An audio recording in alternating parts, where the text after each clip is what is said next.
हाँ भाई, very very very good morning to all. जल्दी से रिवीजन सीरीज का नया चैप्टर स्टार्ट कर लेते हैं सेबी का, और टॉपिक का नाम इनसाइडर ट्रेडिंग। जनरली कहा जाता है इनसाइडर ट्रेडिंग, समझ में आता है, लैंग्वेज इसकी टफ है सर, चीज क्लियर है, चीजें याद नहीं हो रही, समझ में आ गया बट लिखा नहीं जा रहा। तो कोशिश करते हैं एक बार बेसिक से इनसाइडर ट्रेडिंग को वापस से समझते हैं है क्या। यार जहां तक मैं नाम से समझ पा रहा हूँ, इनसाइडर ट्रेडिंग अगर प्रोहिबिट करा हुआ है तो बट ऑब्वियसली बात है, कोई लीगल चीज तो नहीं है। आप कहीं ना कहीं कुछ ना कुछ ऐसा कर रहे हो जो अलाउड नहीं है, फिर भी आप कर रहे हो, उसकी हमने रेगुलेशंस बना दी है। अब इनसाइडर ट्रेडिंग वर्ड का सिंपल मतलब क्या है? इनसाइडर मतलब कंपनी के अंदर वाले। अब अंदर वाले क्या कर रहे हैं? स्टॉक्स में ट्रेडिंग कर रहे हैं। अब वो जब ट्रेडिंग कर रहे हैं तो उनके पास हम मान लें कि एक इंफॉर्मेशन है जिसे हमने नाम दे दिया यूपीएसआई। यूपीएसआई मतलब अंदर वालों को पता है, समाज को नहीं पता, पब्लिक को नहीं पता, जनरल पब्लिक नहीं जानती इस यूपीएसआई के बारे में। ये केवल आप लोगों के पास है, अंदर वाले लोगों के पास। तो मान लेते हैं अगर ये यूपीएसआई कोई पॉजिटिव न्यूज है तो इससे स्टॉक फ्यूचर में तेज होगा। अगर मान लो कोई नेगेटिव न्यूज है, उससे स्टॉक गिरेगा। आपने क्या करा, इस यूपीएसआई को बेस बनाया और बेस बना के मार्केट में क्या कर ली? ट्रेडिंग। अच्छी है तो आज आपने बाय कर लिया, और बुरी है तो आज आपने पहले क्या कर लिया? सेल। अब मान लेते हैं 100 रुपए में मैंने कोई स्टॉक अभी खरीदा, मुझे पता है कि हम कोई एक्सपेंशन प्लान है जो हमारा एग्जीक्यूट होने वाला है 6 महीने के अंदर, और जैसे ही इंफॉर्मेशन मार्केट में आएगी स्टॉक हमारा जूम करेगा। तो आज ये शेयर हमने परचेज कितने पे कर लिया? 100 पे। जिस दिन ये न्यूज टेलीविजन पे, न्यूज चैनल पे सब जगह फ्लैश होगी, आप मान के देखो, जब एक बड़ी कंपनी है, लिस्टेड कंपनी, एक्सपेंशन प्लान है, तो बायर ज्यादा आएंगे, और जब बायर ज्यादा आएंगे तो मार्केट की रेट ऑटोमेटिकली आपकी शूटअप होगी। अब जब वो रेट शूटअप होके मान लो 120 हुई, हमने 120 पे मान लो अपना सारा माल क्या कर लिया? सेल। और बैठे बैठे कितने कमा लिए? 20 रुपए। अब हुआ क्या, 120 पे आप तो बेच के निकल गए, बट वो आम जनता जिनको बात पता ही जब चली है, उनको बात पता ही कब चली? जब ये पता लगनी थी, आप पहले से जानते थे तो उसका बेनिफिट आपको 20 रुपए का मिल गया। अब आप एक चीज सोचो, आपने 120 पे निकाल दिया, जनरल पब्लिक ने 120 पे खरीद लिया, इसमें नुकसान किसका हुआ और फायदा किसका हुआ? और ये फायदा क्या जेन्युइन फायदा है? नहीं। इसीलिए हमने इसको नाम क्या दे दिया? अंदर वाले लोग अंदर वाली बातें काम में लेके बाय नहीं तो सेल कर रहे हैं।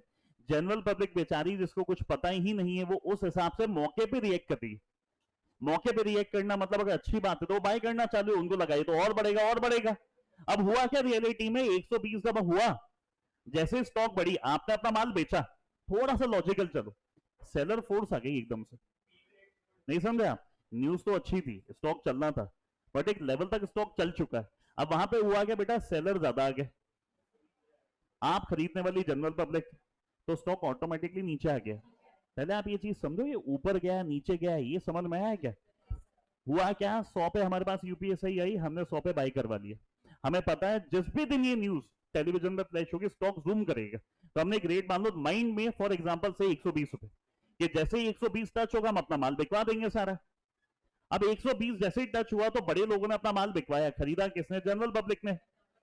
अब जनरल पब्लिक बेचारी 120 पे खरीद रही है, बड़े वाले 120 पे बल्क में बेच रहे हैं माल।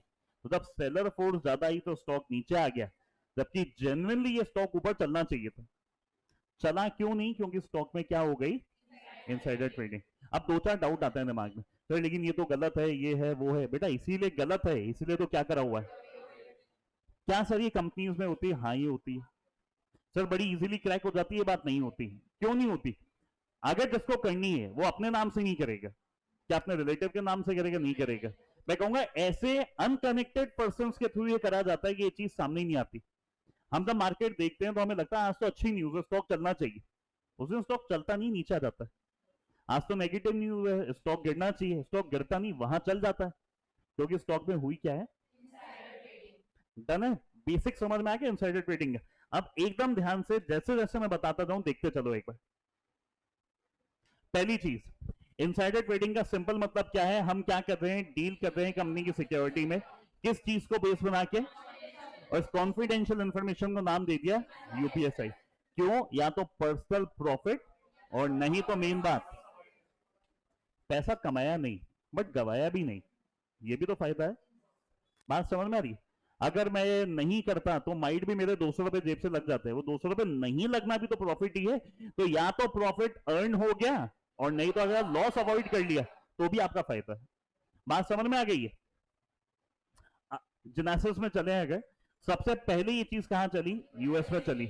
अब history of insider trading in India dates back to 1940, 1940 से ही कहानियां चल रही है। बट फिर समय के साथ साथ नंबर ऑफ कमिटीज बनी, उन्होंने अपनी रिकमेंडेशन दी और फाइनली हमने गाइडलाइंस बना दी किसकी? Insider trading. ये कमिटीज के नाम आ रहे सारे। 1948 वाली कमेटी, 50 कमेटी, 77 में कमेटी थी, 84 में थी, फिर जे रानी 89, 2014 and finally Vishwanathan committee 2018। Last पढ़ो एक बार क्या लिखा है यहाँ पे। The committee has made various recommendation including compliance officer to be, और ये सब कुछ इनकॉर्पोरेटेड है अपनी रेगुलेशंस में, ये सब कुछ इनकॉर्पोरेटेड है। डन है यहां तक? तो अभी तक दो बेसिक बात अपन ने करी। यूपीएसआई को काम में लिया, स्टॉक खरीदा, बेचा, बाय सेल करा, या तो पर्सनल प्रॉफिट अर्न करा, नहीं तो लॉस अवॉइड करा। हिस्ट्री की बात करूं तो यूएस में सबसे पहले 1940 में यहां पे स्टार्ट हुआ, नंबर ऑफ कमिटीज इन्वॉल्व हुई, जब जाके रेगुलेशन अब फाइनली चल रही है। अब नीचे देखें इसका रेगुलेटरी फ्रेमवर्क।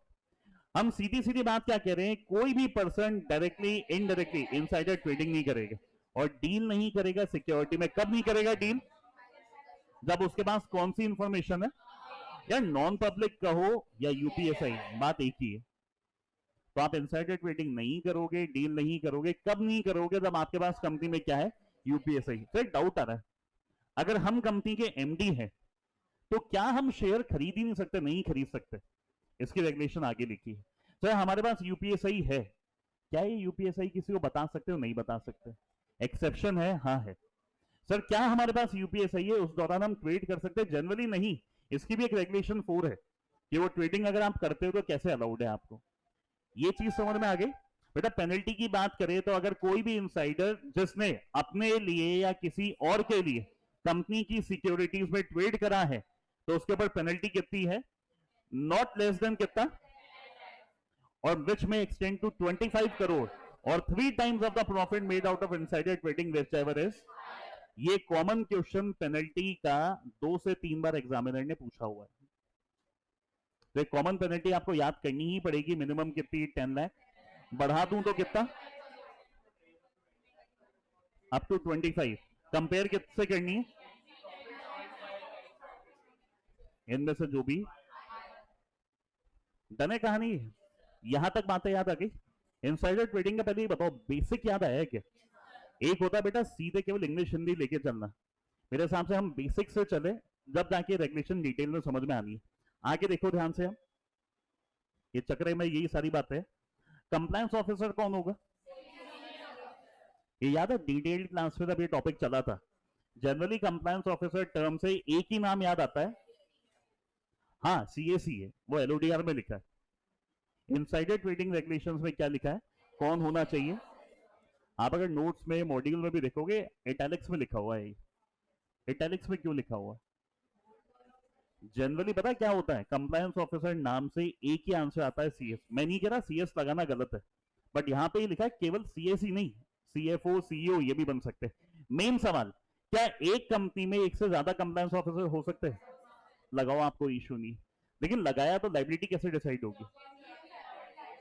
ये देखो ये लिखा, तो इनकी लाइबिलिटी कैसे होगी? बेटा मैं इस क्लास में कोशिश ये कर रहा हूं कि हर जो रेगुलेशन इंपॉर्टेंट है खासकर उनका एक इतना डिटेल्ड अपन डिस्कशन कर ले।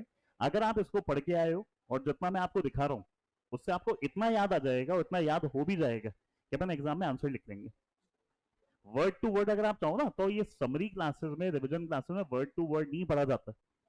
इसमें एक अजम्पशन है कि आप इसको रीड करके आए हो, उस अजम्पशन के ऊपर ही क्लास बनेगी। अगर मैं वर्ड टू वर्ड पढ़ाने बैठ गया तो वही 6 दिन लग जाने। बट मैं जितना करवा रहा हूं ना, अगर आप फर्स्ट टाइमर भी हो ना तो भी आपको बेस क्लियर हो जाएगा, और जो अगर हमारे डिटेल वाली रिकॉर्डिंग देख के बैठा है तो उसको याद हो जाएगी बात।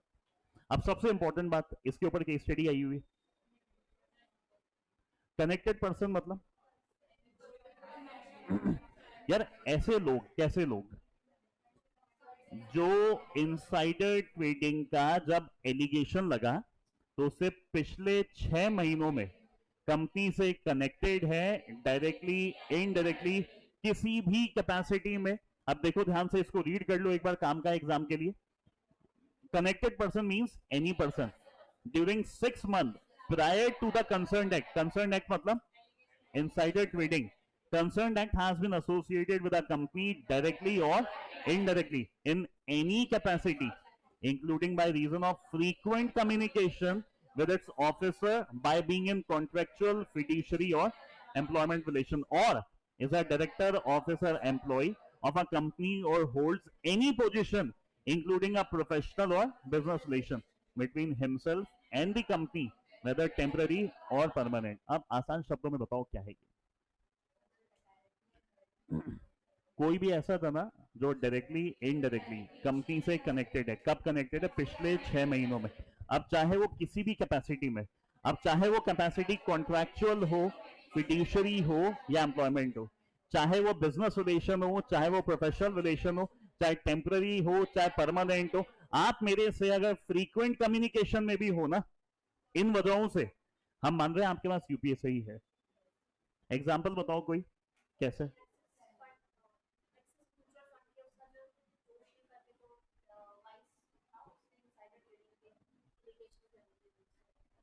मेरा सवाल वो नहीं, मेरा सवाल है कनेक्टेड पर्सन कैसे डिसाइड होते हैं, इसका एग्जाम्पल।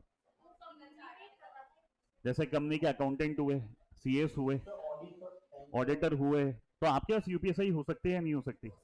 आप कंपनी में एज अ सीएस अपॉइंटेड हो, आप कह रहे हो आपके पास यूपीएससी नहीं है, क्या ये पॉसिबल है क्या? बात समझ में आ रही?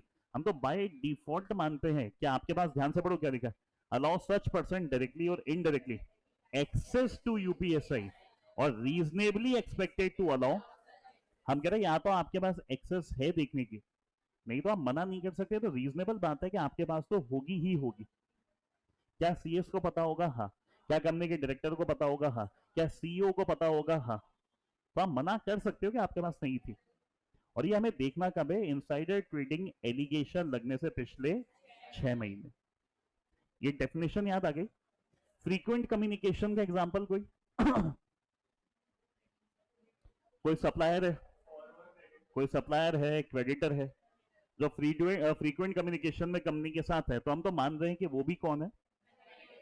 यार हमेशा मैं 100 यूनिट का माल लेता हूं, इस बार मैंने 1000 यूनिट का ऑर्डर दिया, तो यार सप्लायर आपका सवाल क्या है? बात समझ में आ रही? तो आपको उसको बताना पड़ेगा, नहीं बताना पड़ेगा? या उससे भी सस्पेंस रखना है? उसको बताना तो आपको पड़ेगा। तो आप मान लो सप्लायर के पास भी आपकी कंपनी की क्या है? यूपीएसआई।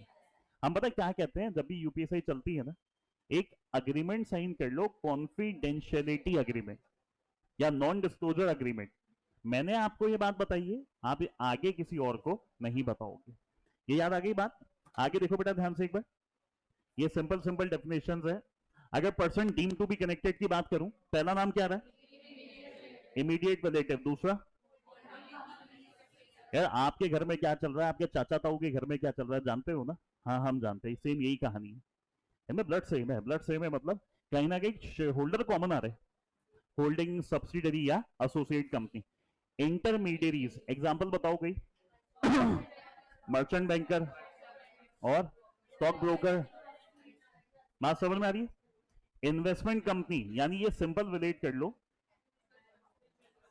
इसके बाद यार कोई भी इंफॉर्मेशन है तो उसका डिस्क्लोजर आप एक्सचेंज को दोगे, तो एक्सचेंज को भी ये बात पता है और एक्सचेंज में काम करने वाले सीनियर एम्प्लॉयज को भी पता है। ये लिखिए ये बात।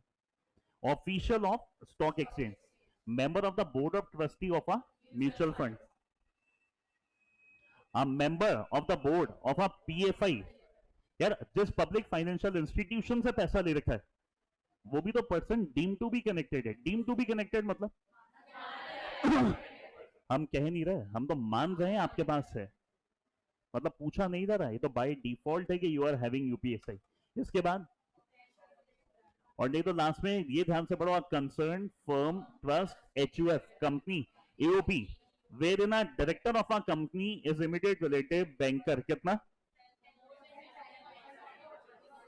कोई भी ऐसा कंसर्न, कोई भी ऐसी फर्म, कोई भी ऐसा कनेक्शन जहां पे मेरे यहाँ के डायरेक्टर, मेरे इमीडिएट रिलेटिव, मेरे बैंकर कितना होल्ड कर रहे हैं? कम से कम 10%। तो हम क्या मान रहे हैं? ये जहां पे हम होल्ड कर रहे हैं वो भी हमारे लिए कौन हो गए? Person deem to be connected. यहां तक बात समझ में आ रही है? लास्ट लाइन पढ़ो ध्यान से। It is to be noted, above definition intends to bring its ambit who may not seemingly occupy any position. इनकी कंपनी में कोई पोजीशन नहीं है, लेकिन क्या लिखा है? बट ये वो लोग हैं जो कंपनी के साथ रेगुलर टच में है, कनेक्शन में है। अब दोनों डेफिनेशन का फर्क क्या है? कनेक्टेड हम तो कह रहे हैं, person deem to be connected हम तो मान रहे हैं कि आपके पास है। फर्क समझ में? एक मैं कह रहा हूं तुम्हारे पास है, तुम कनेक्टेड पर्सन। मैं कह रहा हूं मैं तो मान रहा हूं तुम्हारे पास भी है, तुम हो गए person deem to be connected. अब ये डीम टू बी कनेक्टेड वाले कंपनी की मैनेजमेंट कंपनी के अंदर इन्वॉल्व नहीं है, बट फिर भी इनके पास यूपीएसआई होती है। डन है यहां तक की? इमीडिएट रिलेटिव में अगर ये लास्ट वाला पॉइंट ध्यान से समझें एक बार, ये कोई भी समझ सकता है ये सारी बातें। लास्ट क्या लिखा है? अभी रिसेंटली मैंने बहुत सारे जनों को स्टॉक्स की एडवाइसेस दी। अभी रिसेंटली शायद आपको बताया था कि इन्फोसिस का बताया था मैंने, 1225 आज वो 1280 रुपए हो गया, तो लोगों ने निकाल लिए। तो क्या मेरे पास यूपीएसआई है? नहीं है, ये मैंने मेरे दिमाग से निकाला था। मैं कह रहा हूं ऐसा जना भी आपका इमीडिएट रिलेटिव है जिससे आप कंसल्ट कर रहे हो ट्रेडिंग करने से पहले। सुनो मेरी बात आप ध्यान से। आप में से कोई एक जना मान लो कंपनी का एमडी है, उसके पास यूपीएसआई है, मैं आपसे कनेक्टेड हूं, मैं आपसे कंसल्ट कर रहा हूं काम करने से पहले, आपके पास तो यूपीएसआई है ना, और आपसे मैं कंसल्ट भी कर रहा हूं, तो आपसे कंसल्ट करके भी अगर मैं ट्रेडिंग कर रहा हूं तो भी हमने कहां डाल दिया आपको? ये केवल एक रेस्पेक्ट में चलता है।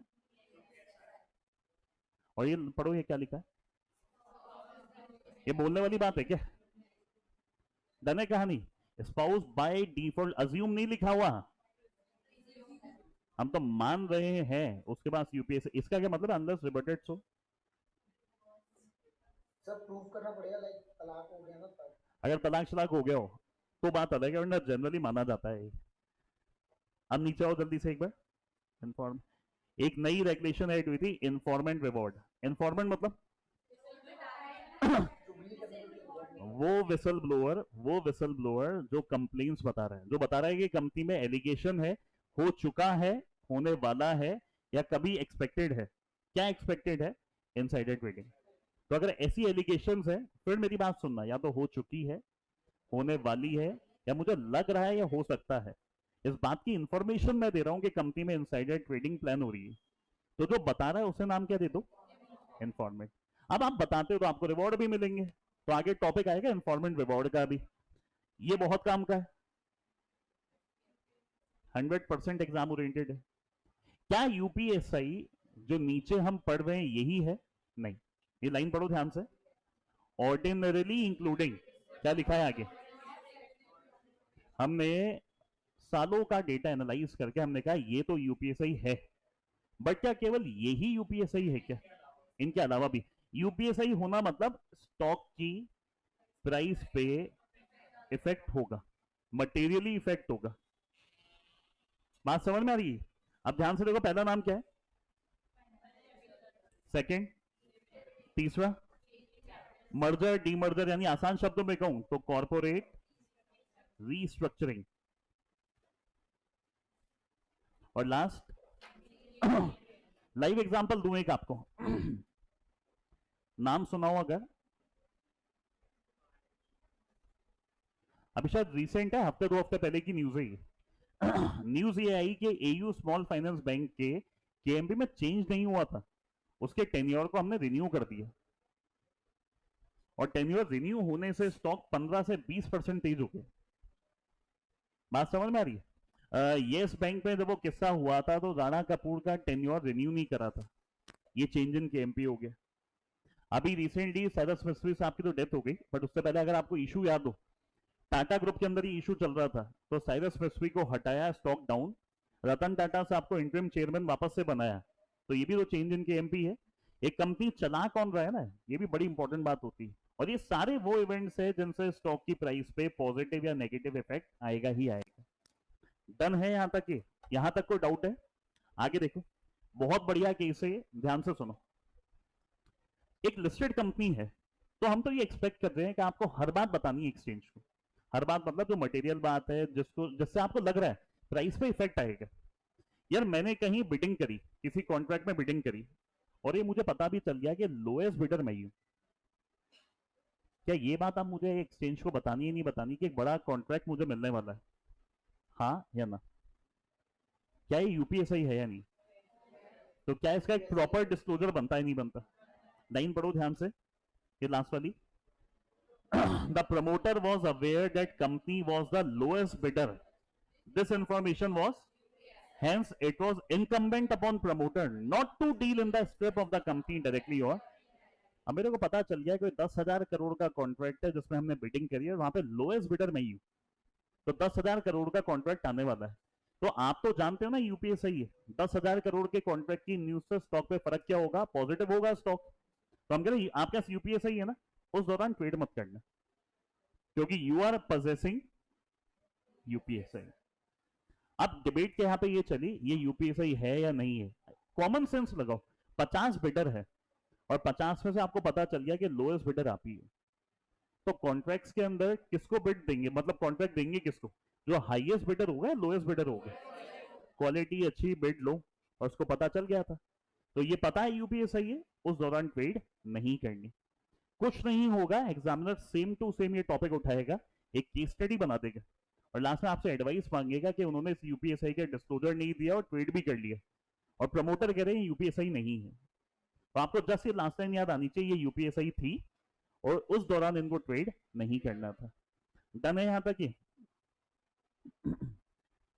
अब इनसाइडर ट्रेडिंग को रोकने वाली रेगुलेशन, रेगुलेशन 3 अगर याद हो आप लोगों को, यूपीएसआई केवल एक फ्लोचार्ट अगर आप ध्यान से कर लोगे, नीचे सेम लिखा हुआ है, मैंने रेगुलर क्लास में भी आपको बताया था, नीचे सेम लिखा हुआ है, एकदम ध्यान से देखो किस चीज पे रेस्ट्रिक्शन है। रेस्ट्रिक्शन मतलब रोक है, मेरी बात सुनो ध्यान से, मना नहीं है, रोक है। मतलब ऐसा नहीं आप ये कर नहीं सकते, हम कह रहे जनरली ऐसे करना है, ऐसे नहीं कि आप किसी के साथ भी कम्युनिकेशन कर लोगे। आपके पास यूपीएसआई है, आपने वो यूपीएसआई किसी को कम्युनिकेट कर दी, आप गलत या लेने वाला भी गलत? मैंने दी, मैं गलत, आपने ली, आप गलत, क्योंकि आप ले और दे क्या चीज रहे हो? बात समझ में आ रही? अब साथ में मेरे देखो, रेस्ट्रिक्शन ऑन कम्युनिकेशन किस बात पे? On communication. आगे क्या लिखा है?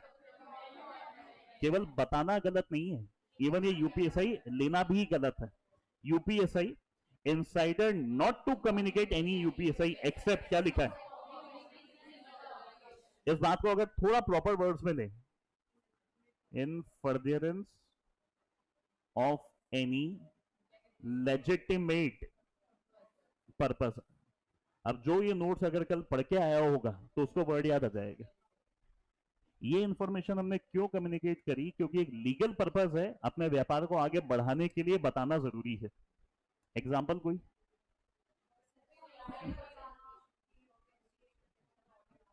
एक्सचेंज को बताना, और कोई जिनके साथ आप मान लो मर्जर अमलगमेशन प्लान कर रहे हो तो उनको यूपीएसआई बतानी पड़ेगी या नहीं? आपको बतानी पड़ेगी, बट पता क्या करना पड़ेगा? बताओ, साथ में एनडीए साइन कर लो। मेरी बात फिर सुनो ध्यान से, मैं मर्जर प्लान कर रहा हूं आपकी कंपनी के साथ, तो मुझे यूपीएसआई बतानी पड़ेगी, आप मुझे बताओगे, बट क्या ये कंफर्म है वो मर्जर होगा?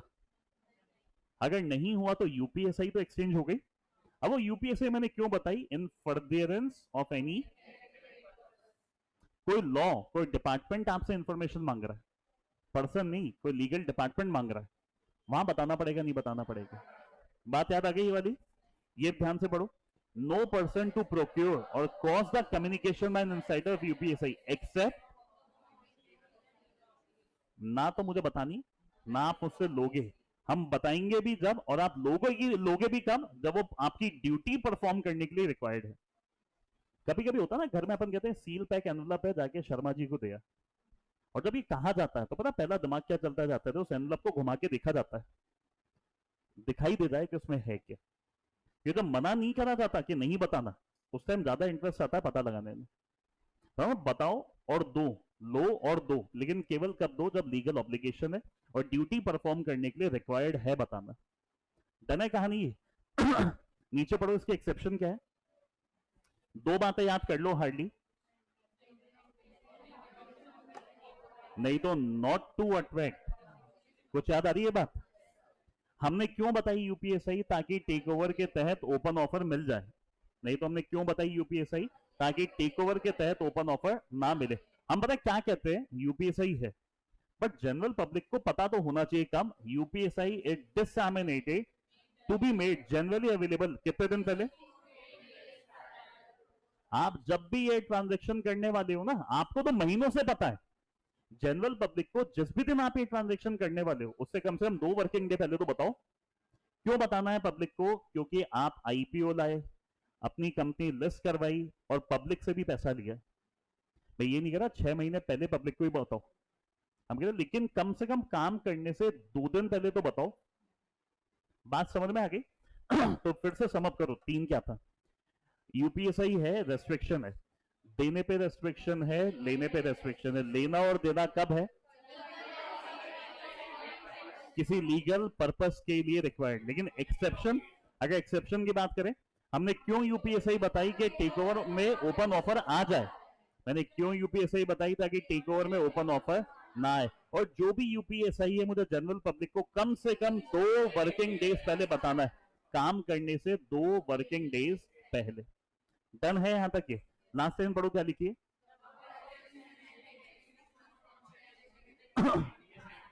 यार यूपीएसआई तो दे दी, अगर काम ही नहीं हुआ तो? अब हमें पता है कि ये इंफॉर्मेशन मैंने केवल तेरे को बता रखी है, तो कुछ भी मार्केट में उठा पटक हुई तो उसके लिए डाउट केवल आप पे ही आएगा। डन है यहां तक की कहानी? बीच में आप पढ़ के देख लेना, ऑलमोस्ट कहानी वही है। नहीं भी पढ़ना हो ना, आप इतना तो करो कम से कम, इतना भी सफिशिएंट है। यहां पे आओ, क्या लिखा हुआ है आपके पास? क्या है? यूपीएसआई। तो उस दौरान क्या ट्रेडिंग करना अलाउड है क्या? बात समझ में? यूपीएसआई हाथ में है और आपका नाम अगर मार्केट में आया है कि आपने इतने शेयर खरीदे, तो लोगों को डाउट आ जाना है कि आपने कंपनी में क्या करी है। और पता मार्केट में अगर एलिगेशन भी लग जाए ना कि आप इनसाइडर ट्रेडिंग कर रहे हो, स्टॉक क्रैश हो जाता है सीधे। तो एक सीधी सीधी बात, यहां पे भी प्रोहिबिट नहीं लिखा हुआ, ये रेस्ट्रिक्शन है। पहला क्या लिखा है? No insider to trade while in possession of UPSI connected person to establish, ध्यान से पढ़ना ये पूरी बात, that they were not in the possession of. अब मान लो आप कनेक्टेड पर्सन की लिस्ट में आ रहे हो, हम तो मान रहे हैं आपके पास यूपीएसआई है, अगर उस दौरान ट्रेडिंग करी और आप कह रहे हो नहीं नहीं नहीं मेरे पास यूपीएसआई तो थी ही नहीं, ये आपको प्रूव करना पड़ेगा कि you are not in possession of UPSI. फिर मेरी बात सुन लो, कनेक्टेड पर्सन के पास तो बाय डिफॉल्ट यूपीएसआई है, और इस कनेक्टेड पर्सन का नाम अगर इनसाइडर ट्रेडिंग से कनेक्ट हो गया तो उस कनेक्टेड पर्सन को प्रूव करना पड़ेगा कि जब मैंने ट्रेडिंग करी थी उस दौरान मेरे पास यूपीएसआई नहीं, ना तो थी और ना मुझे पता था। क्यों? हम तो बाय डिफॉल्ट मान रहे हैं आपको पता है। तो बर्डन ऑफ प्रूफ किसके ऊपर होगा? आपके ऊपर ही होगा। डन है यहां तक? ये आगे देखो ध्यान से। Insider providing innocence demonstrating circumstances including, क्या लिखा है पहला? हमने काम तो करा है, इंटर से ऑफ मार्केट करा है। इंटर से मतलब डीमेट टू डीमेट। मान लो एक प्रमोटर ए ने प्रमोटर बी को ट्रांसफर कर लिया तो इसमें कहीं दिक्कत आएगी? नहीं आएगी। ऑफ मार्केट का जनरली मतलब क्या होगा? एक डीमेट खाते से दूसरे डीमेट खाते में। और इंटर से मतलब आपस में। इसका बेस्ट एग्जांपल हो गया, मान लो प्रमोटर ग्रुप के अंदर पहले A B C equal to 60 था, अब मान लो B plus C equal to 60 है, तो ट्रांसफर तो आपस में हुआ है ना। पहला समझ में आ गया? नीचे वाला देखो ध्यान से, जो इंडिविजुअल जिनके पास यूपीएसआई है और जो ट्रेडिंग कर रहे हैं, ये दोनों क्या है? अलग लोग हैं। ये ऊपर अपन ने पॉइंट पढ़ा था अभी। आप कनेक्टेड पर्सन हो, आप कह रहे हो आपके पास यूपीएसआई नहीं है, मैंने ट्रेडिंग करी है, मैंने इनसाइडर ट्रेडिंग नहीं करी, तो प्रूफ तो आपको करना था। तो मैं क्या कह रहा हूं, हम सब जने कनेक्टेड हैं, मैं भी कनेक्टेड हूं, बट मैं इस वाले पॉइंट में फॉलो हो गया। Other connected person were in possession of UPSI, trading मैंने करी है, मैं भी कनेक्टेड हूं, बट मेरे पास क्या नहीं है? यूपीएसआई। बट ये कहना नहीं होगा, ये आपको प्रूव करना पड़ेगा नहीं है। बात समझ में आ रही? फिर सुन लो वापस से। जितने कनेक्टेड पर्संस हैं सबके पास हम तो कह रहे हैं यूपीएसआई है, मान नहीं रहे है। उनमें से एक कोई मिस्टर ए है, वो कह रहा है कि उसके पास यूपीएसआई नहीं है, उसने नॉर्मली ट्रेडिंग करी। बात समझ में रही? इसको क्या करना पड़ेगा, इस बात को प्रूव करना पड़ेगा that he is not in position of UPSI. Reason, जिनके पास यूपीएसआई है और जो ट्रेडिंग कर रहे हैं ये दोनों अलग लोग हैं। मतलब जब मैंने ट्रेडिंग करी, I am not in position of UPSI. Done है ये बात? और जो भी डिसीजन मैं ले रहा हूं ना, जो भी डिसीजन मैं ले रहा हूं, हमने कोई भी वायलेशंस नहीं करी और कोई यूपीएसआई हमने किसी को भी कम्युनिकेट नहीं करी, and there is no evidence of such arrangement having breach. मैंने किसी को कम्युनिकेट नहीं करी, कोई रेगुलेशन ब्रीच नहीं करी, और कोई एविडेंस भी नहीं है कि मैंने ऐसा कुछ किया है। और लास्ट लाइन क्या लिखी? अगर फिर भी ट्रेड करना है तो इसके लिए रेगुलेशन नंबर 5 आएगी, रेगुलेशन 5। यहां तक डन है क्या ये? अब एक बात याद दिलाता हूं, पढ़ाते वक्त भी बताई थी अच्छे से आपको, ये पढ़ो, कुछ याद आ रही हो अगर ये बात।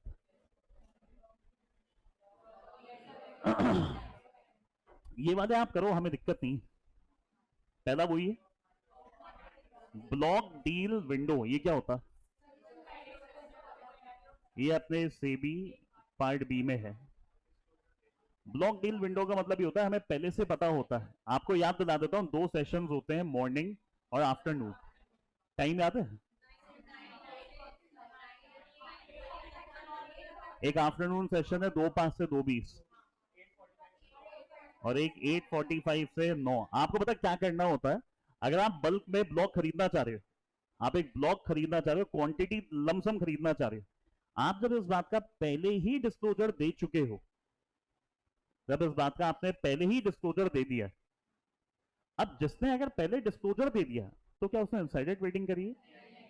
तो आपने वो जो डील करी ना, आपने कौन सा मैकेनिज्म फॉलो करके करी है? तो क्या अलाउड है? हाई अलाउड है, क्योंकि आपने इसके रेस्पेक्टिव प्रोविजन कंप्लाई करे। अब आप याद करो लिमिट अगर याद आ रही हो।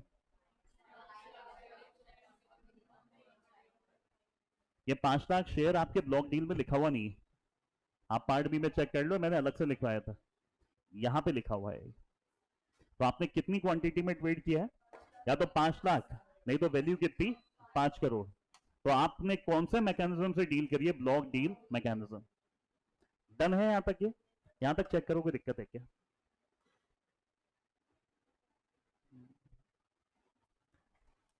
दो तीन काम और है जो अलाउड है, देखो ये लिखा। अच्छा एक बात बताओ, मेरे पास कोई एम्प्लॉय स्टॉक ऑप्शन पड़े और जब यूपीएसआई है उसी दौरान वो एक्सरसाइज की डेट आ रही है, तो क्या वो एक्सरसाइज करना अलाउड है या नहीं? क्यों? वो आज हुआ है या पहले से प्री डिटरमिनेट था? पॉइंट पढ़ो ये वाला, exercise of stock option in respect of exercise price, वो भी क्या थी? डन है ये वाली बात? ये हो गया, ये हो गया, ठीक है, बाकी सही में सारा ये। हाँ, ये वाला पढ़ो। आपके पास जब यूपीएसआई है उस दौरान शेयर्स को गिरवी रख सकते हो या नहीं? यस और नो? चलो मैंने गिरवी रखे हुए थे, उस दौरान सामने वाले ने प्लेज को इन्वोक कर लिया। इन्वोक कर लिया मतलब मैंने रीपेमेंट नहीं करा, तो सामने वाले ने शेयर अपने नाम पे कर लिया, वरना बेच दी मेरे शेयर। मेरा सवाल क्या है, यूपीएसआई के दौरान शेयर प्लेज पे रखे जा सकते हैं? हाँ। क्या प्लेज पे रखे हुए शेयर बेचे जा सकते हैं? हाँ। प्लेज पे रखे हुए शेयर को बेचने का मतलब क्या हो गया? ये आज थोड़ी करा है मैंने, ये तो पहले का करा हुआ है। पेमेंट का डिफॉल्ट आज हुआ है, इस वजह से उसने इन्वोक करा है। इन्वोक करना मतलब जिसके पास प्लेज रखा था उसने अपना राइट लागू कर लिया, सिक्योरिटी एनफोर्स कर ली। ये लास्ट वाला बॉक्स पढ़ लो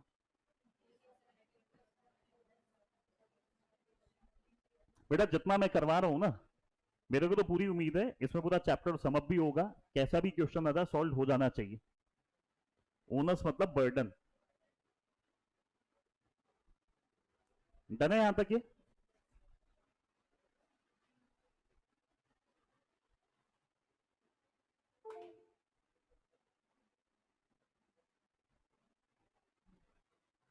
कुछ याद आ रहा हो अगर ये? आप इनसाइडर हो, आपको ट्रेड करनी है, आप ट्रेड करो, हम मना नहीं कर रहे, बट आपको सबसे पहले बनाना क्या पड़ेगा? मेरी बात फिर सुनो ध्यान से। आप रिलायंस में काम कर रहे हो, वहां के डायरेक्टर हो, तो क्या आप रिलायंस के शेयर खरीद ही नहीं सकते? क्या आप खरीदो, लेकिन किसके तहत खरीदो? अब ये ट्रेडिंग प्लान बनाओ, बना के दो कंप्लायंस ऑफिसर को, वो इसे अप्रूव करेगा, अप्रूव करके स्टॉक एक्सचेंज में फाइल करेगा, उसके बाद आपका ट्रेडिंग प्लान लागू करा जा सकता है। बट जब वो लागू करना है तो प्रोविजंस अगर कुछ याद आ रहे हो नीचे, कुछ याद हो ये बात? ट्रेडिंग प्लान क्या बताएगा बेटा? ऐसे नहीं, थोड़ा एक सही टोन में मेरे साथ रिपीट करके पढ़ लो, याद हो जाएगी बात। ट्रेडिंग प्लान क्या स्पेसिफाई करेगा? कितने अमाउंट का कर रहा हूं, किस तारीख को कर रहा हूं, बाय कर रहा हूं, सेल कर रहा हूं, किस वैल्यू का कर रहा हूं, बाय कर रहा हूं, सेल कर रहा हूं, डेट क्या होगी। सेकंड, इस तरीके से मत काम करना जिससे मार्केट अब्यूज हो जाए। मार्केट अब्यूज होना मतलब मार्केट में वोलेटिलिटी बढ़ गई, फ्लक्चुएशन ज्यादा आ रहे हैं, प्राइस फ्लक्चुएशन ज्यादा आ रहे हैं, स्पेक्युलेटिव हो गया सारा। तीसरा क्या है? कितने दिन तक नहीं होता था, याद हो अगर ये? जब आप फाइनेंशियल रिजल्ट डिस्क्लोज कर रहे हो तो मान लो आज अगर करे तो आज से आने वाले ये ये फाइनेंशियल रिजल्ट की बात हो रही है, हम दूसरी बात पे जा रहे हो, फाइनेंशियल ईयर था वो, याद आ रहा है? बट एक्साइटमेंट में गलत मत याद करो। रिजल्ट आ गए, आज आ गए, तो आने वाले 2 ट्रेडिंग डेज तक आप लोग ट्रेडिंग नहीं करोगे। पता है इसे कहा क्या जाता है? आपके लिए ट्रेडिंग विंडो क्लोज्ड है। याद आ गई हो अगर ये बात? इसके बाद पर वो क्या लिखा? प्लान दिया था, मैं रिव्यू करूंगा, चेक करूंगा, सब कुछ सही है, और बताऊंगा किसको? एक्सचेंज को। एक बार बता दिया, एक्सचेंज में फाइल हो गया, अब करना तो पड़ेगा, रिवोक नहीं होगा। इसके बाद जिस भी दिन प्लान का पब्लिक डिस्क्लोजर आएगा ना, उसके 6 महीने बाद ट्रेडिंग प्लान एग्जीक्यूट होगा। ये नहीं कि आज प्लान दिया, कल फाइल करा, परसों ट्रेडिंग कर ली। इसके पब्लिक डिस्क्लोजर के 6 महीने तक ट्रेडिंग नहीं होगी। और इसके बाद ये मैंने सारी चीजें डिटेल क्लास में आपको एक्सटेंड भी करवाई थी, अगर याद हो।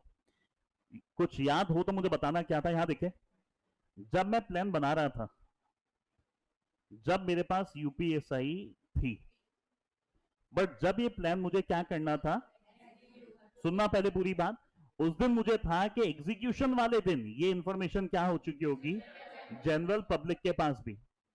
बट किसी रीजन से ये नहीं हुआ, और ये आज भी क्या रह गई?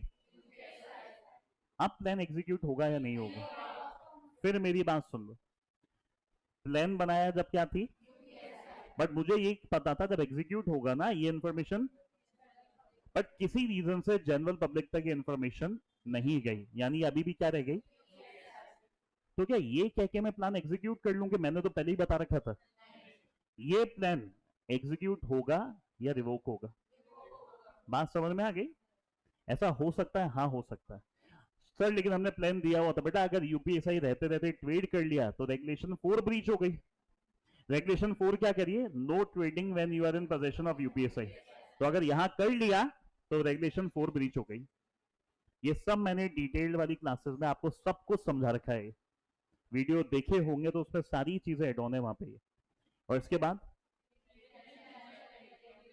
कम से कम कितने टाइम का देना है, और प्लान की क्या ना हो ओवरलैप। नहीं नहीं, आज ये कल वो, ये सब नहीं, एक बार दे दो और बात खत्म, बार बार चेंज करना अलाउड नहीं। एक एक्स्ट्रा पॉइंट भी बताया था, वो फाइनेंशियल ईयर वाला। फाइनेंशियल ईयर जब एंड होता है, मान लेते हैं अभी हुआ, ये एंड होने से 28 डे पीछे आ रहा है ना, इस बीच के टाइम में भी ट्रेडिंग करना। कुछ याद हो अगर ये वापस याद दिला दूं, फाइनेंशियल ईयर एंड हुआ तो उससे जो 28 डे आ रहा है ना पीछे वाला, तो ये जो बीच का टाइम है इसमें भी क्या नहीं होगी? याद आ गई ये चीज?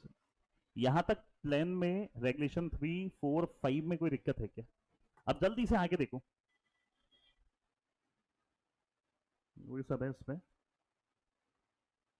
ये पढ़ो ध्यान से। हम प्लान देंगे कंप्लायंस ऑफिसर को, लेकिन कंप्लायंस ऑफिसर खुद ही ट्रेड करना चाह रहा है, तो उसका प्लान कौन अप्रूव करेगा? बात याद आ रही है? आपको करनी है, अप्रूव करेगा कंप्लायंस ऑफिसर, और कंप्लायंस ऑफिसर को करना है तो अप्रूवल कौन देगा? ये छोटी छोटी बातों पे अगर वो एक सिंपल क्वेश्चन बना सकते हैं इनसाइडर ट्रेडिंग क्या होती है, और नीचे 4 5 6 पॉइंट दे देंगे, ये अलग अलग पॉइंट, कि मान लो आज फाइनेंशियल रिजल्ट डिस्क्लोज हुआ, कितने दिन तक ट्रेडिंग नहीं होगी, एक बार में प्लान कितने दिन का आएगा। अब कंप्लायंस ऑफिसर है, अगर उसको खुद को ट्रेडिंग करनी है तो उसका प्लान कौन अप्रूव करेगा? ये छोटे छोटे पॉइंट बन के क्वेश्चन बन जाएगा वहां पे। डन है यहां तक? ये आगे देखो।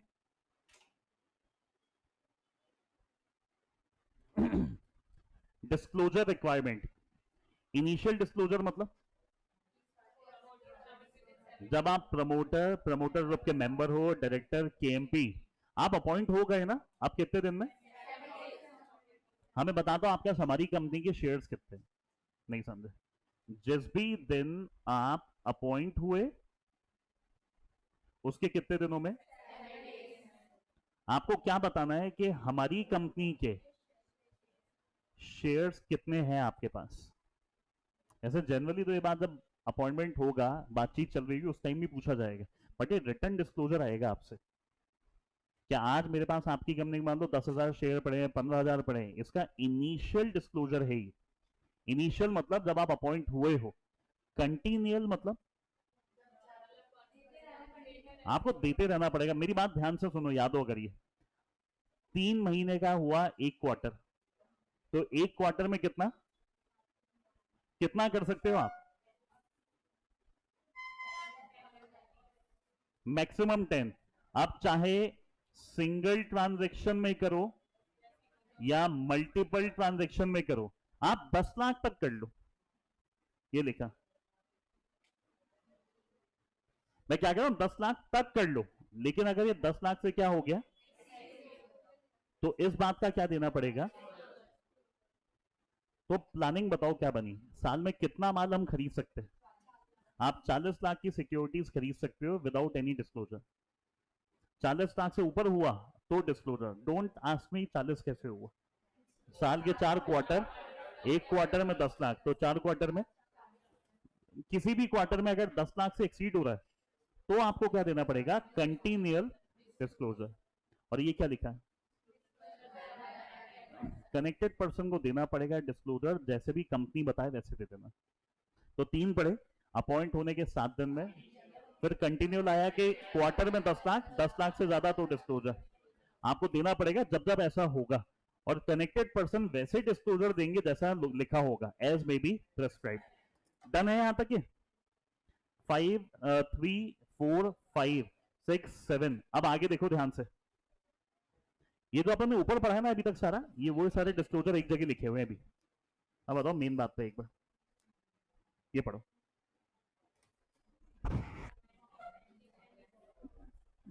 क्या लिखा हुआ है?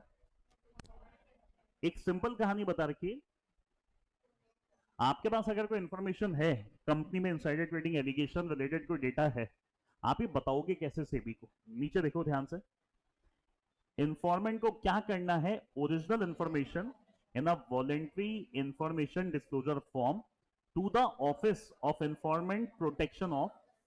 नहीं समझे? आपके पास डेटा है ना, आपको लग रहा है इनसाइडर ट्रेडिंग हो चुकी है या होने वाली है, तो जो भी ओरिजिनल डेटा है उसे एक फॉर्म जो हम बताएंगे उस फॉर्म में भरो और कहां जमा करवा दो? इंफॉर्मेंट प्रोटेक्शन ऑफिस ऑफ सेबी।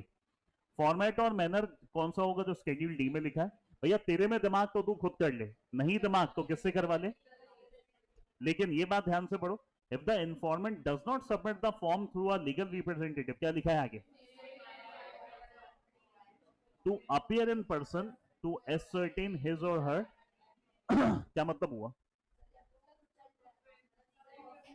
भैया तेरे से हो तो तू चले जा, तेरे से ना हो तो रिप्रेजेंटेटिव से करवा ले, लेकिन अगर सेबी को लगा कि आप रिप्रेजेंटेटिव से करवा नहीं रहे, आप इंफॉर्मेशन दे रहे हो, सेबी अगर चाहे, जरूरी नहीं है कहेगा, तो आपको कह सकता है कि आपको अपीयर इन पर्सन, मतलब आपको आना पड़ेगा ऑफिस डेटा लेके, ताकि हम ये वेरीफाई कर लें आपकी आइडेंटिटी और जो डेटा आप दे रहे हो उसकी वैलिडिटी, ये जो आप कह रहे हो सही भी है या नहीं।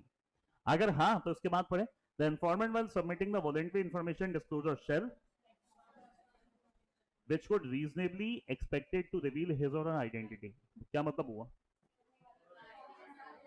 एक सिंपल कहानी कभी बैंक अकाउंट की ऐप से पेमेंट कराए किसी को? एक पेटीएम वेटीएम की बात नहीं कर रहा, जैसे कोटक बैंक इन सब, कितने कभी टेक्स्ट मैसेज आते हैं, बैलेंस के भी आते हैं। तो जब हम किसी को बैलेंस वाला वो टेक्स्ट मैसेज किसी को शेयर करते हैं तो ये तो बता देते हैं 7,500 आपको मिल गए, ये देखो ये रहा इसका नंबर, नीचे आपका अवेलेबल बैलेंस भी आता है। कभी चेक किया? अवेलेबल बैलेंस के साथ ही फोटो भेजते होंगे आगे, या फोटो का स्क्रीनशॉट लेते हैं फिर एडिट करते हैं, अवेलेबल बैलेंस को कट कर लेते हैं पहले। करा हो कभी ऐसा? नहीं समझे बात? आप एक बार करके देखो, आपको पता लगेगा। आपको हाथों हाथ एक टेक्स्ट मैसेज आएगा, इतना पैसा आपके खाते से डिडक्ट हो गया, इतना बैलेंस है, तो आप डिडक्ट वाला फोटो तो भेजना चाहोगे, बट आप वो पोर्शन डिलीट कर देते हो जिससे आपके खाते का बैलेंस पता लग जाए। मैं पता क्या कर रहा हूं, इन्फॉर्मेशन बताओ, सारी बताओ। आप चाहो तो वो मत बताना जिससे आपकी आइडेंटिटी रिवील हो जाए। अब ये टॉपिक होगा कब? जब आप खुद जा रहे हो या किसी से करवा रहे हो। जब आप रिप्रेजेंटेटिव से करवा रहे हो, खुद ही जा रहे हो, तो आइडेंटिटी सामने नहीं आ जाएगी। बात समझ में आ गई है? और लास्ट क्या लिखा? अगर ये पॉसिबल ही नहीं है, informant may identify such information document that he believes could reasonably be expected to reveal his. Document देख के मैं नहीं समझ पा रहा कि ये हटा दूंगा तो मेरी आइडेंटिटी बच जाएगी, तो जो उसे मौके पे सही लगे वो वैसे कर ले। क्रक्स ऑफ द पॉइंट क्या बना, आप जब डेटा बताओगे खुद बता सकते हो, रिप्रेजेंटेटिव से बतवा सकते हो, खुद अगर चाहोगे तो सेबी आपको बुला सकता है अगर सेबी को सही लगे। आपको लग रहा है डेटा बताने से मेरी आइडेंटिटी रिवील हो जाएगी, हम बता आपको नाम क्या देते हैं सेबी में? मार्केट में कहा ही ये जाता है, एक विसल ब्लोअर ने एलिगेशन लगाई है फलाना कंपनी में इनसाइडर ट्रेडिंग हो रही है, आपका नाम नहीं कहा जाएगा मिस्टर राम ने ये कहा है, ये कहा जाएगा एक विसल ब्लोअर आया उसने ये एलिगेशन लगाई है। यहां तक की बातें याद आ गई? डन है यहां तक की कहानी? अब ये सब बकवास बनती है, बट ओवर द ईयर ये 7 to 8 मार्क्स में आते हैं। किस किसने कभी सजेस्टेड पढ़े? कितने अटेम्प्ट के पढ़ ली? हाँ, ये पूछे जाते हैं एग्जाम में, और कुछ भी नहीं है, जबकि इनमें कुछ भी नहीं है। आपको एक फ्री एडवाइस दूं, सारी रेगुलेशंस तो मैंने आपको रिकॉल करवा दी। आज मेरे कहने से इन रेगुलेशंस को, code of conduct, fair disclosure, इनको अच्छे से तैयार कर लो। अगर कोई टेढ़ा मेढ़ा केस स्टडी का सवाल आ गया वो वहां से कवर हो जाएगा। ये डायरेक्टली थ्योरेटिकल टॉपिक है पूरा, ये मैं बता रहा हूं मेन आपको, बट ये मेरे कहने से एक बार आज आप वापस से अच्छे से तैयार कर लो। एग्जाम में 2 क्वेश्चन आते हैं, 8 और 8 या 7 और 8 मार्क्स के, उनमें से एक क्वेश्चन ये बनता रहता है एग्जाम में रिपीटेडली, और शायद 2-4 अटेम्प्ट हो गए आए। इनमें कुछ नहीं लिखा, जो पीछे अपन ने पढ़ा है ना, ये बता रखा है इसका क्या बनाना है, कोड ऑफ कंडक्ट बनाना है। कोड ऑफ कंडक्ट बनाना है मतलब इन चीजों को मैनेज कैसे करना है, प्रोसीजर प्रोटोकॉल्स हमें क्या बनाने हैं। फुर्ती से अगर अपन देखें, कोड में 2 बातें लिखी है, पहली और सेकंड, डिस्क्लोजर देने हैं तो कैसे देने हैं, और कुछ मिनिमम स्टैंडर्ड्स हैं जो हमें कंप्लाई क्या करने। ध्यान से देखो, पहला क्या है, कोशिश करो सही टोन में रिकॉल कर लो, बोल बोल के कर लो, कुछ याद हो जाएगा, घर जाके पढ़ लो, छप जाएगा दिमाग में। आप देखते रहोगे नहीं याद होगा। ये पहला क्या है, प्रॉम्प्ट डिस्क्लोजर, मतलब जब रिक्वायर्ड है ना, जब रिक्वायर्ड है जब बता दो हाथों। प्रॉम्प्ट का मतलब ये नहीं होता आज यूपीएससी बनी तो हाथों हाथ बता दिया, जब बताना रिक्वायर्ड है जब आपने बता दिया, ना तो इसे बहुत ज्यादा लेट बताना है और ना बहुत ज्यादा जल्दी बताना है। सेकंड क्या है, अरे भैया इन लोगों को मैंने बता दी, इनको नहीं बताना, एक यूनिफॉर्म डिसमिनेशन होना चाहिए। यूनिफॉर्म मतलब ताकि अवॉइड क्या हो जाए, बात समझ में आ रही है? तीसरा क्या है, एक डेजिग्नेटेड, एक बंदे को डेजिग्नेट कर दो as a chief investor relation officer, जिसका काम ही क्या है कि सब तक ये इंफॉर्मेशन पहुंची या नहीं पहुंची ये चेक करना। चौथा क्या है,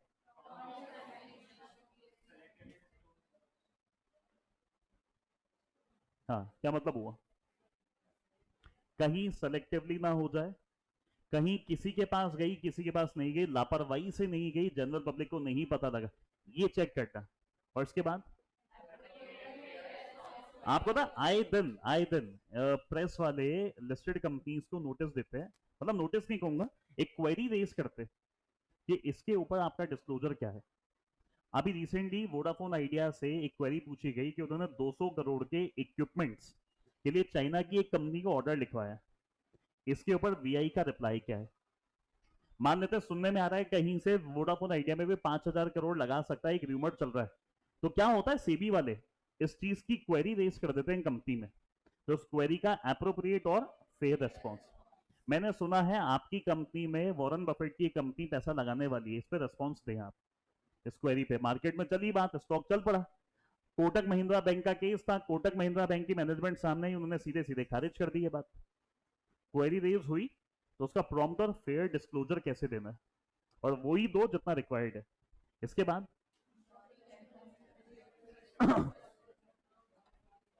ये रिसर्च एनालिस्ट कौन होते हैं, जो स्टॉक्स का डेटा देखते हैं और फ्यूचर प्रिडिक्शन करते हैं। अब जब वो स्टॉक का डेटा देख के प्रिडिक्शन करते हैं तो उनको यूपीएसआई क्यों बता रहे। प्रिडिक्ट करना मतलब वो चार्ट स्टडीज करते हैं सारी, तो आप उनको यूपीएसआई मत बता देना। 7th में क्या लिखा है, जो भी मीटिंग्स में हो रहा है उनके मिनट्स प्रॉपर तरीके से तैयार करवाना। इसके बाद नीड टू नो बेसिस मतलब व्हेन रिक्वायर्ड, जब ही बताना, उससे पहले नहीं बताना। नीड टू नो मतलब जब रिक्वायर्ड है बताना, जब ही बताना, उससे पहले नहीं बताना। यहां तक डन है ये। एक मिनट, कुछ भी नहीं, 2-5 मिनट की चीजें और है ये वाली, बस ये और कंप्लीट कर लो। Minimum standards for code of conduct क्या लिखा है पहला, एक मिनट, हाँ पहला क्या है, कंप्लायंस ऑफिसर को रिपोर्ट करना है to the board of director. क्या रिपोर्ट करना होगा बोर्ड ऑफ डायरेक्टर को, मतलब जो इनसाइडर ट्रेडिंग रेगुलेशंस है ना, इनसे रिलेटेड एक रिपोर्ट बनानी है और साल में कम से कम एक बार इन लोगों के सामने रखनी है, क्या सारी रेगुलेशंस हम कंप्लाई कर रहे हैं। सेकंड, ये 10 अभी पीछे पढ़ा था। अब बेटा ये सोच, अगर ये टॉपिक इतने ज्यादा आसान है और पीछे पढ़े हुए टॉपिक्स है, और अगर ये टॉपिक 7 मार्क्स में आ गए तो ये सब फोकट मार्क्स ही। बट हर बच्चे का ध्यान कहां पे, regulation 3, 4, 5, UPSI, person connected, deem to be connected, वहां आपका ज्यादा फोकस है। आपका फोकस यहां नहीं है ना, क्वेश्चन यहीं से आ रहे हैं आजकल।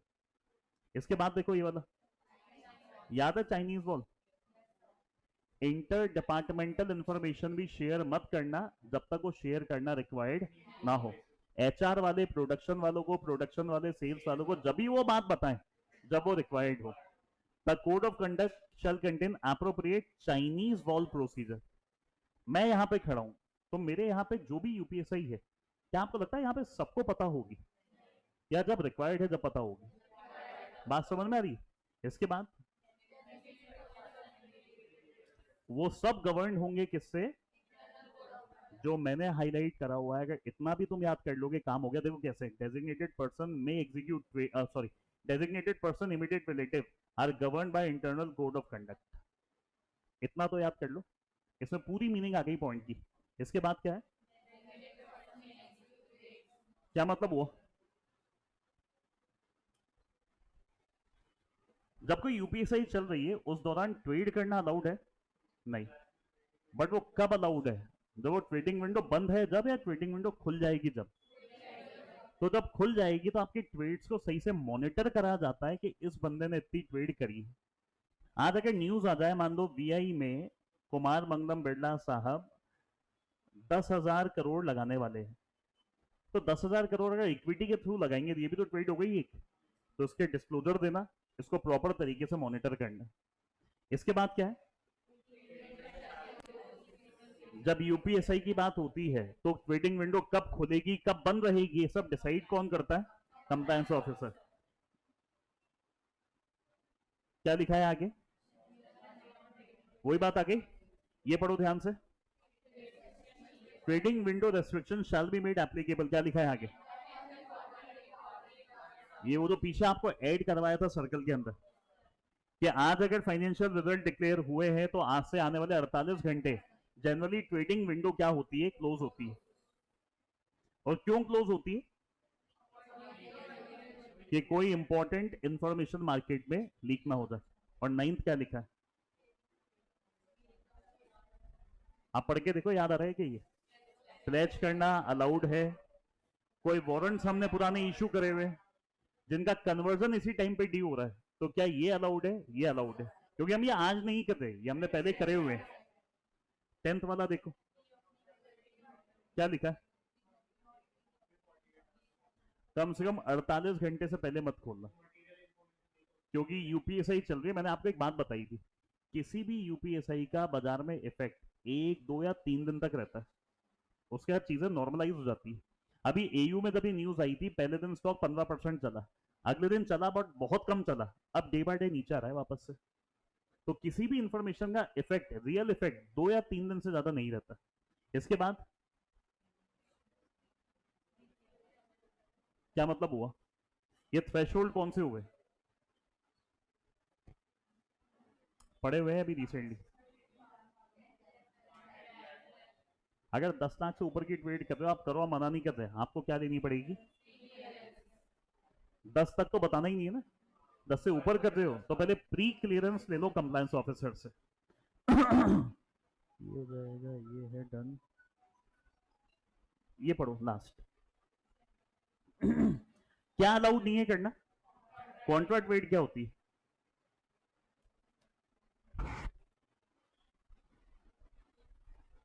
आज मैंने माल बेचा और वापस खरीद भी लिया, सुनना मेरी बात ध्यान से, कोई माल बिका था बट उसी दौरान क्या हुआ है,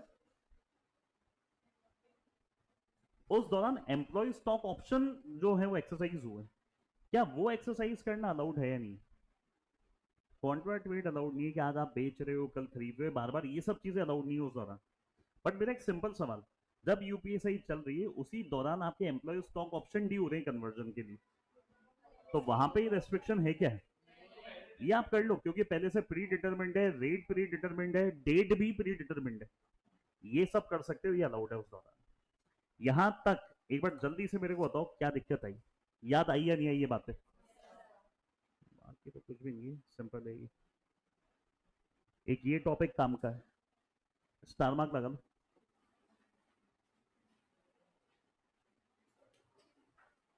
बस यही है, 2 मिनट लगेंगे हार्डली। इसे और कंप्लीट कर लो ताकि चैप्टर कंप्लीट हो जाए। इंस्टीट्यूशनल मैकेनिज्म मतलब इंडिविजुअल के लिए या बड़े इन्वेस्टर्स के लिए, आप ध्यान से देखो। द सीईओ, एक मिनट, द सीईओ, एमडी और other analogous person of a listed company, intermediary of a fiduciary shall put in place adequate and effective system of internal control to ensure compliance with the requirement। किन किन को करना है ये, CEO, MD और such other analogous person of a, और intermediary और fiduciary, मतलब केवल आपके ऊपर एप्लीकेबल है या जो इंटरमीडियरी है उन पे भी है, उनको भी ऐसे सिस्टम बनाने पड़ेंगे टू प्रिवेंट इनसाइडर ट्रेडिंग। आप एक बात बताओ, मर्चेंट बैंकर के पास भी तो यूपीएसआई है, अब मर्चेंट बैंकर भी एक इंस्टीट्यूशनल इन्वेस्टर हो गया, तो हमें कुछ ऐसा प्लान करना है कि वहां पे भी क्या ना हो जाए इनसाइडर ट्रेडिंग। अब ध्यान से देखिए क्या लिखा है, पहला जिन भी एम्प्लॉइज के पास यूपीएसआई है सबसे पहले उनको आइडेंटिफाई करो। सेकंड, जो भी यूपीएसआई उसको पहचानो और उसकी कॉन्फिडेंशियलिटी को इंश्योर कर, है थियोरेटिकल बट देखना जरूरी है क्योंकि एग्जाम ओरिएंटेड है। तीसरा क्या है, जहां जहां जो जो रेस्ट्रिक्शन आपको लग रहे हैं वो लगा दो, चाहे उनकी कम्युनिकेशन पे या प्रोक्योरमेंट पे। इसके बाद ऊपर और फर्स्ट और डी वाले में फर्क क्या है, ए और डी वाले में, जिनके पास एक्सेस है पहले तो ये पहचाना है, और नीचे क्या लिखा है, ऐसे एम्प्लॉय जिनको और हमने शेयर करी, आपके पास तो एक्सेस है, इनको हमने शेयर करी। आगे देखो वही कॉन्फिडेंशियलिटी एग्रीमेंट की बात आ रही है, all other relevant requirement, periodic review, process review, ये जो सिस्टम बनाया क्या वो सही से काम कर भी रहे हैं, इनमें बातें कोई भी नई नहीं है, बातें सेम वही है जो ऊपर पड़ी है। अब अगर मैं आपको समअप करूं, इनसाइडर ट्रेडिंग में सबसे ज्यादा काम की बातें जो हमें लगती है वो है रेगुलेशन 3, 4, 5, 6, 7, बट ये प्लान ए होता है। प्लान बी कहता है code of conduct, code of fair disclosure, minimum standard, institutional restrictions, ये प्लान बी है। आज का पेपर ट्रेंड क्या है? जो ए सोचते हैं वही आता है, या तो बी में होता है वो पहले आता है। तो मेरी राय में करना क्या चाहिए, 3, 4, 5 सब मैंने अच्छे से करवा दी, स्टैंडर्ड मैंने आपको दिखा दी कि बातें वही लिखी हुई। आज जाके 10 मिनट लगेंगे हार्डली, ए से नहीं प्लान बी से चालू कर लो पढ़ना। पहले कोड ऑफ कंडक्ट के मिनिमम स्टैंडर्ड अच्छे से तैयार कर लो, कोई नई बात नहीं मिलेगी, सेम वही बातें जो पीछे रेगुलेशन में, इनको लिख लिख के अच्छे से याद कर लो। उसके बाद जब 3, 4, 5 देखोगे वो तो ऑटोमेटिक याद हो जाएगा। अब सवाल इसमें बन क्या सकते हैं, कोई केस स्टडी आ जाए, आपको इन्फॉर्मेशन की लिस्ट दे देंगे 5-7, आपको ये बताना है क्या ये यूपीएसआई है या नहीं। एक सिंपल क्वेश्चन आपसे ये पूछ लिया जाएगा कि कोड ऑफ फेयर कंडक्ट क्या है, मिनिमम स्टैंडर्ड्स क्या है, कंपनी सेक्रेटरी का रोल क्या है, ये चैप्टर के लास्ट पे दे रखा है और उसमें भी यही बातें लिखी हुई है। तो सम अप कर रहा हूँ वापस से, प्लान बी वाले टॉपिक्स को पहले तैयार कर लो, ए वाले तो तुम्हें आज भी याद है और तुम्हें बाद में भी याद आ जाएंगे। डन है यहाँ तक ही? बाकी मिलते हैं फिर नेक्स्ट क्लास में। नेक्स्ट क्लास होगी कंपनी लॉ की डेट कैपिटल, मोस्ट प्रोबेबली कल करवाऊंगा, तो सेबी का अगला टॉपिक मैं आज आपको कंफर्म कर दूंगा, बट अभी कल जो नेक्स्ट क्लास होगी वो है कंपनी लॉ में डेट कैपिटल की। तो बाकी देखते हैं फिर नेक्स्ट क्लास में। चलो, थैंक यू।